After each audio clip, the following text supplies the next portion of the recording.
Opening, the hidden interview.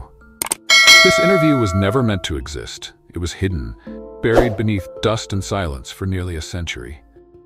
They say it was recorded in the spring of 1930, yet no official record exists. No journalist name, no date stamped, just a yellowed manuscript tucked between the fragile pages of an old book titled Electricity and Ether, found in the quiet corner of a New York library.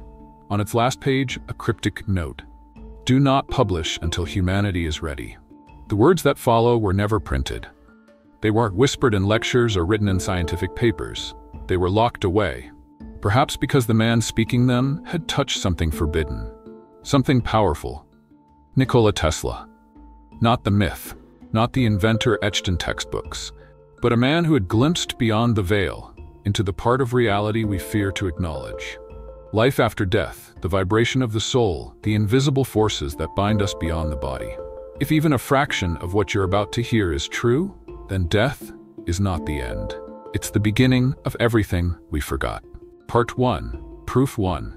Out-of-body consciousness. Do you believe in life after death? The question was simple, but Tesla's silence made it feel sacred. Then came the answer. Soft, but absolute. Believe? No, I know. He leaned back in his chair, eyes lost in some distant memory. What he described next would shift the journalist's view of reality forever. Years ago, Tesla had been experimenting with powerful magnetic fields in his lab.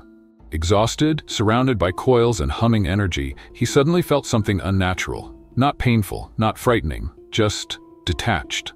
"I looked down," he whispered, "and I saw myself. Sitting, breathing, still alive, but I was not in there." His consciousness had separated, not like a dream, but real, vivid. He moved through the walls of his lab, across the streets of Manhattan, unnoticed but fully aware. He saw a crying child, a man shouting at a phone booth, even the number of apples in a market stall. When he awoke hours later, he retraced his steps. Every detail was exactly as he'd seen it. The journalist was stunned. "You left your body?" Tesla nodded. "Not metaphorically. I was outside. And if the mind can leave the body while still alive, then it's not tied to it. Death is not the end, it's a shift." He explained his deeper theory. The body isn't the source of consciousness, but a receiver, like a radio catching a signal. When the radio breaks, the signal remains. "We don't generate the soul," he said. "We tune into it." To Tesla, this wasn't mysticism, it was energy science. He believed the pineal gland acted as an antenna to higher frequencies of consciousness. Through experiments, he once felt the separation happening again, but stopped it, afraid of how easily it came. He paused, then smiled. "Reality," he said, "is only as firm as our belief in it. And if we truly understood this, we'd never fear death again." Part 2. Proof 2. Memory and matter. Tesla leaned forward slightly, his eyes narrowing as if focusing on something invisible. "Have you ever walked into a room," he asked, "and felt it?" The journalist blinked. "Felt what?" "A presence, a memory, a wave of calm or fear that came from nowhere." Tesla explained that every emotion, every moment leaves a trace, not just in us, but in the environment. Thoughts are not confined to the brain. Emotions are not limited to the heart. They imprint themselves into the very matter around us. Walls remember, air absorbs, space holds echoes of the past. "I call it the electrical memory of objects," he said. "Just as we can charge a wire with electricity, we can charge a room with grief or love." The journalist seemed skeptical, so Tesla gave an example. There was an old house in Colorado. Visitors claimed to feel intense unease in a certain room. Scientists dismissed it as suggestion or superstition. But Tesla brought in sensitive instruments. There were measurable fluctuations, he said, not from machines, but from the air itself. His theory, just as sound can imprint on a phonograph, emotions can imprint on the ether. The earth, he said, is not just rock and dirt, it's a recorder. And not just places, he added, objects remember too. He once handled a ring belonging to a woman who had lost her child. The moment he touched it, a sudden wave of sorrow overcame him. Not imagined, not psychic, just transferred. "Space is like film," he said. "Everything is recorded. Every pain, every joy, it's all still there." The journalist wrote furiously, "And what does this mean for death?" Tesla looked down at his hands. "If emotions leave a mark, why not the soul?" Part 3. Proof 3. The music of light. Tesla closed his eyes for a moment, then said quietly, "Every living being sings." The journalist tilted his head. "Sings? Not with the mouth. Not in ways ears can hear, but with vibration. Tesla opened a drawer and pulled out a strange device, an antenna-like construction of wires shaped like flower petals. He set it gently on the table like something sacred. I call this the listener. He explained that every human emits subtle frequencies, vibrations that ripple through the ether like sound waves, even if we can't hear them. Not noise, not voices, but something deeper. A symphony of the soul. When a person dies, he said, the body stops, but not the sound. To Tesla, death didn't silence this music. It merely detached it from its instrument. The vibrations remain, lingering in rooms, in memories, in moments. And sometimes, if you are still enough, you can feel them.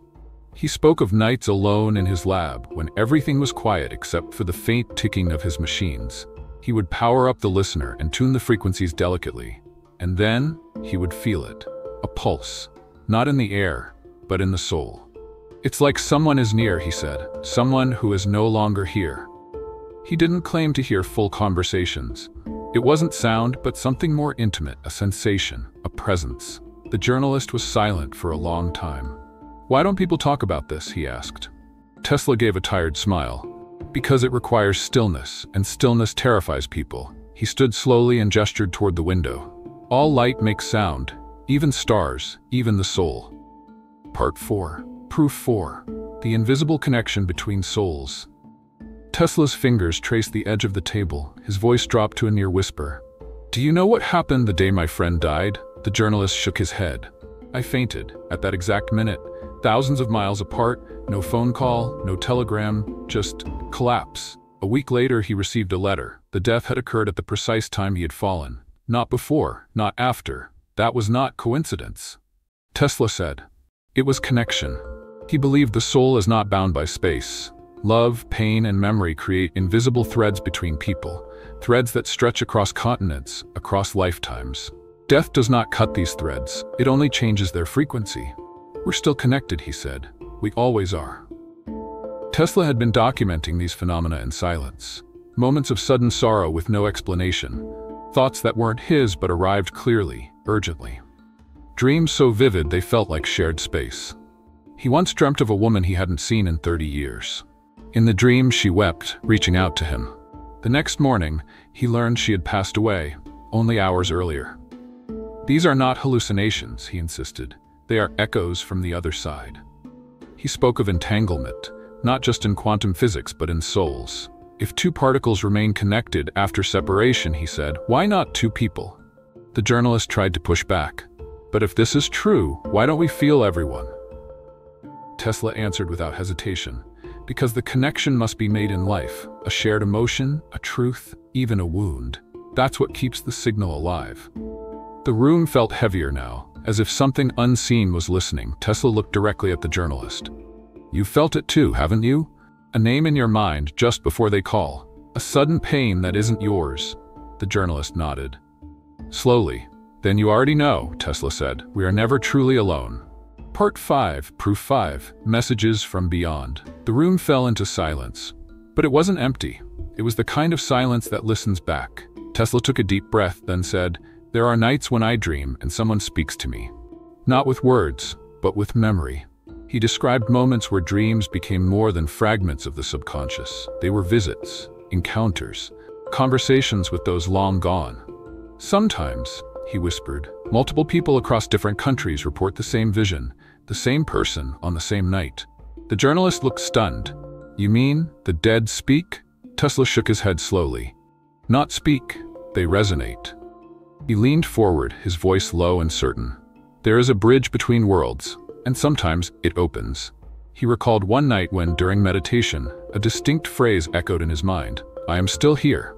Help me remember. He wrote it down.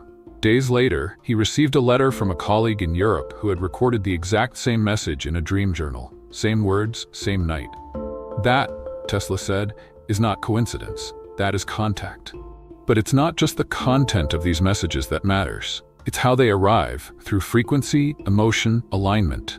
He attempted to build a device to detect these transmissions, not voices, not images, pure thought. He called it the echo catcher. It almost worked, he said. One night, I tuned it just right, and I felt it, a pulse, like the heartbeat of the universe. The journalist leaned in, breathless. What happened? Tesla's face darkened. They destroyed it, those who fear the truth. He didn't say who, but his eyes carried the weight of someone who knew. When people no longer fear death, they become free, and the free cannot be controlled. He stared out the window as dawn began to rise behind him. But it doesn't matter, he added, because the signal is still out there, and some of us are still listening.